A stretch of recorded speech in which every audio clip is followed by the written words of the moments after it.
Welcome back to the State of Things with C.K. Slater. This is still Blair Hassler joining me and my loquacious self. Thank you very much, Blair. And thank you for sticking out this marathon of chat.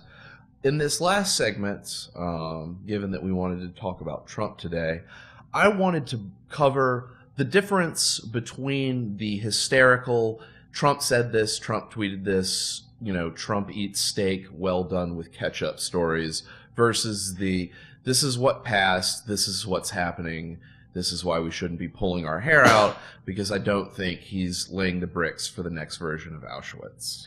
Correct. I think that one of the things that detracts from a valuable assessment of what Trump is doing or not doing as far as governance is the histrionics that you're referring to. Is he's a Nazi, everyone who supports him is a Nazi, or even the overreaction to any bit of news. What Sally Yates said was damning in light of what has happened, but it wasn't in any way the final nail in any coffin or the thing that is going to make his impeachment happen. Yet with each of these things that happens, we see, impeach in bright yellow colors or different things like that. And I feel like the more details you get about the story, and I'm not talking about the story from one side going at the other, I'm talking about the whole situation: Obama, Clinton, Trump, Comey, Russia, WikiLeaks, the whole thing. I feel like every piece of information I get that adds to this story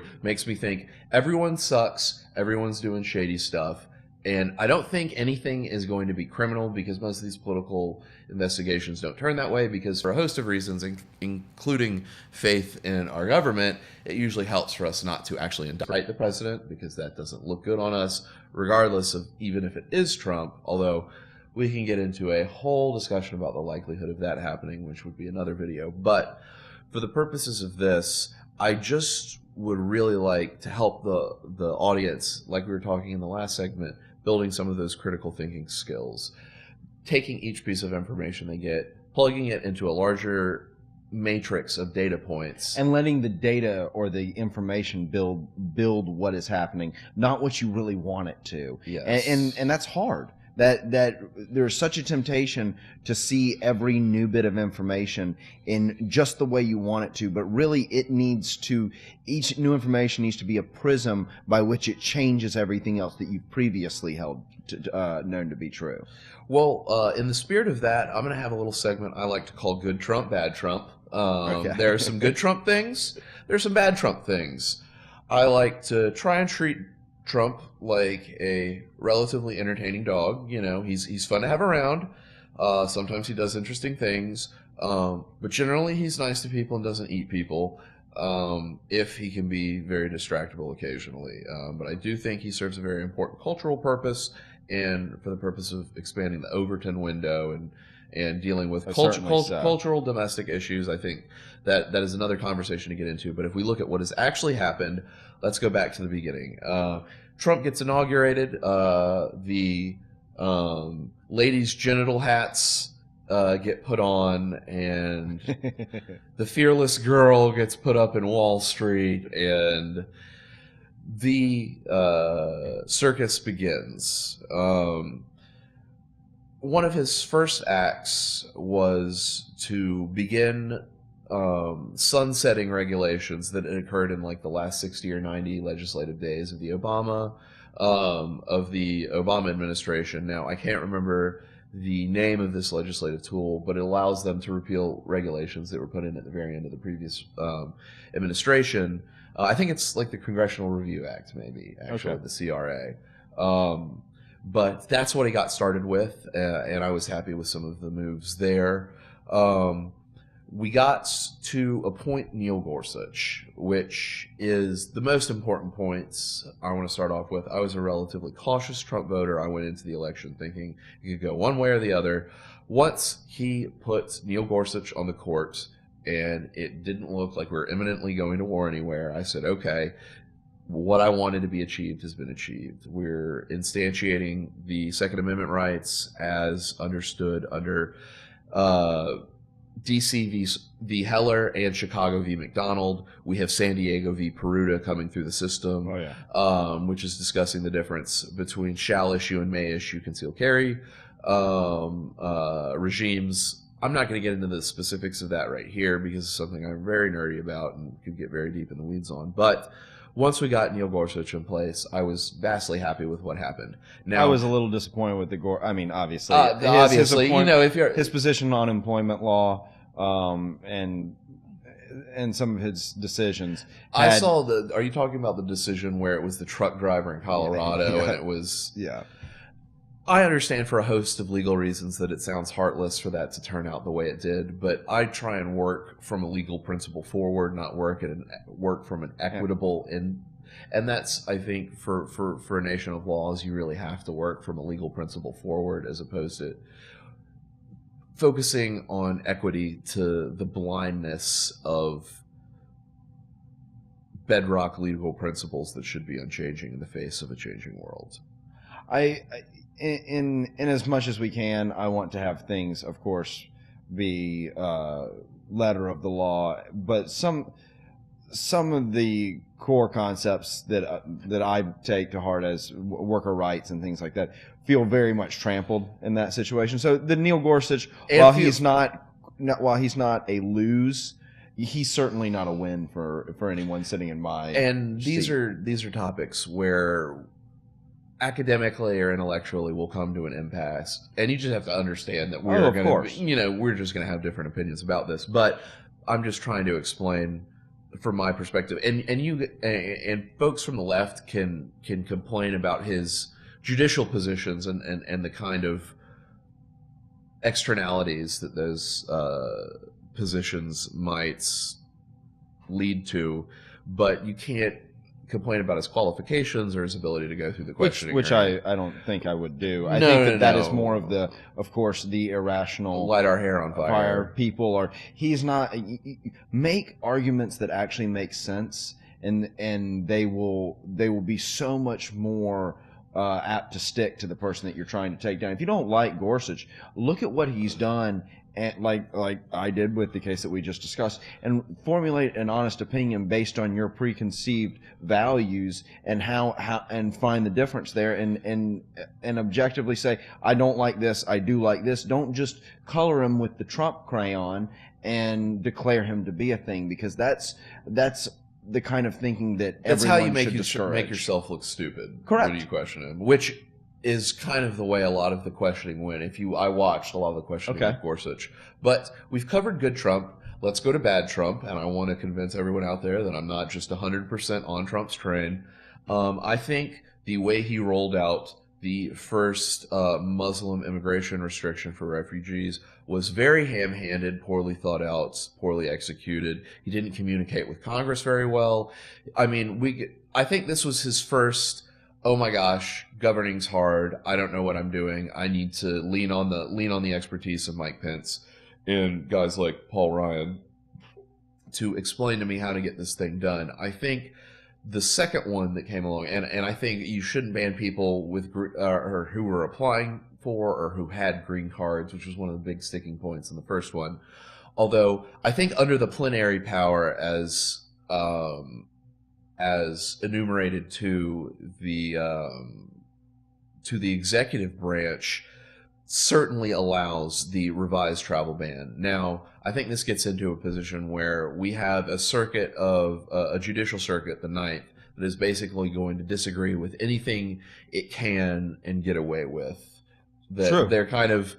I know you've heard the talk about the Ninth Circuit, of course, and my take on the travel ban is actually very funny.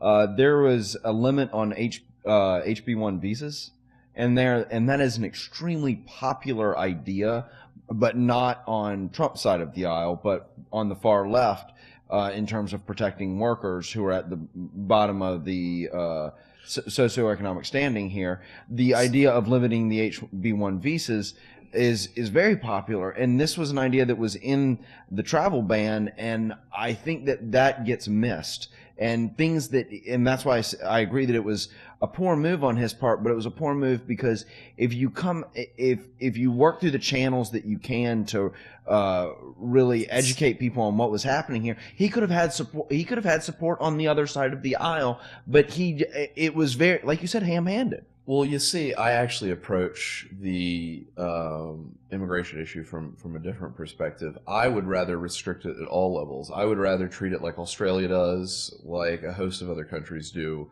where you generally have to show a good need. Like Mexico does? I don't know how stringently Mexico does. I know Australia. I mean, we all have our little test cases that we've looked up on Google. Mine's Australia and a couple of others, but I wanted to see whether the Mexican position was consistent with their expectation of us, and it is sadly not so. Where it's okay. We have to be able to go over there, and you have to treat all the Salvadorians trying to come up from Central America, the Guatemalans. Because that's the way it works. A lot of the guys come from the really, really terrible drug-through ports in Central America and are trying to escape the gang violence there, end up having to go through Mexico. I'm actually of the position that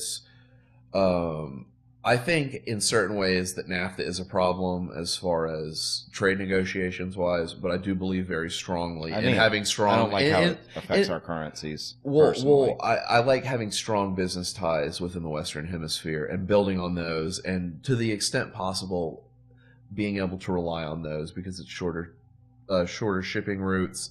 I mean, there's no reason, especially with the size of Brazil and the host of material wealth in South America. I feel like I've maybe digressed a little bit from talking about Trump.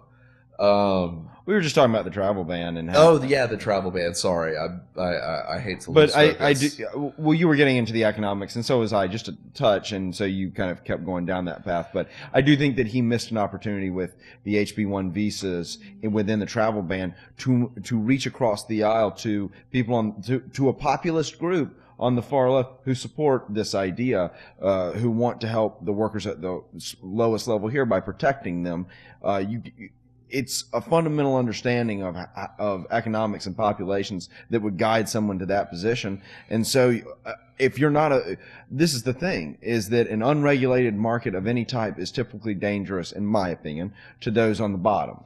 And if you had an unregulated labor market, it is still dangerous to those on the very bottom. And let me offer a rejoinder to that. If you have any overregulated market, it ceases to function as a market. Capitalism has lifted more people out of poverty in the last 100 years than any civilizational development in the history of mankind. So, I mean, we can talk about Keynesianism and Hayek and Friedman and the whole Austrian and all the different schools of economics, and we can get into the grains there. But on a broader point, capitalism, I think, needs to be looked at as a fundamental good, at least as a system of building wealth and lifting people out of poverty, and at least creating somewhat of a meritocratic system that allows social mobility and allows for the development of property rights. And just, I feel like when you begin to develop these notions of commerce and capitalism, as that becomes more successful, the ideas surrounding democracy become more